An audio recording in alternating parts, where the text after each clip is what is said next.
Representative Carrick. Thank you, Madam Speaker. On the topic of envisioning miracles. Representative Carrick.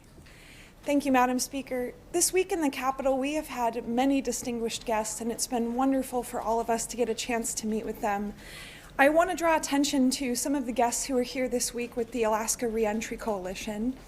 There were statewide partnerships and statewide regional coalitions that were here from all over.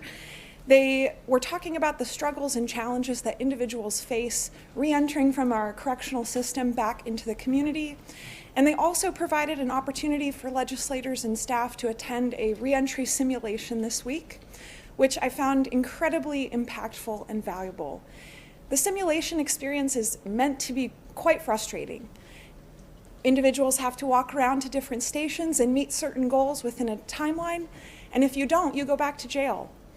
And if it's frustrating to participate in the simulation, we can't even imagine that that is just a teaspoon's taste of reality, what it is like to re-enter back into society after being incarcerated.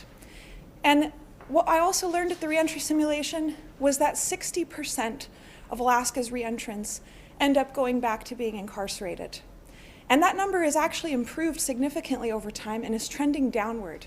However, it still is worse than a coin toss whether you're going to end up going back to being incarcerated or not.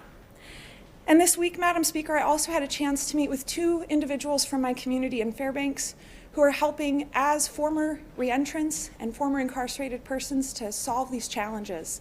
I met with Bobby Dorton, who runs TCC's reentry program, an absolutely extraordinary individual who has worked so hard throughout his life since reentering to improve outcomes for others. And I also met with a woman named Marcia Thomason-Oss. And this woman nearly brought me to tears in my office and my staff to tears. She has had a journey that is nothing short of miraculous in her life, and she is by no means alone. She credits her success to the many programs and services that were available to her and that she is now trying to make available to others.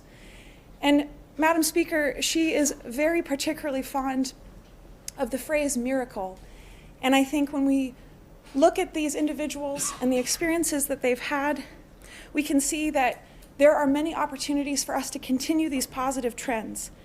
However, what we must all first in this chamber do is take ourselves outside of this environment, give ourselves the opportunity to learn from these individuals and to experience that teaspoon's taste, as I mentioned, that we can get from a simulation or attending a correctional facility or just talking to these individuals.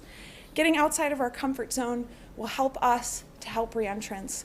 And Madam Speaker, I just would encourage members of this body to continue doing the good work we do to improve public safety and to help individuals successfully transition out of incarceration. Thank you.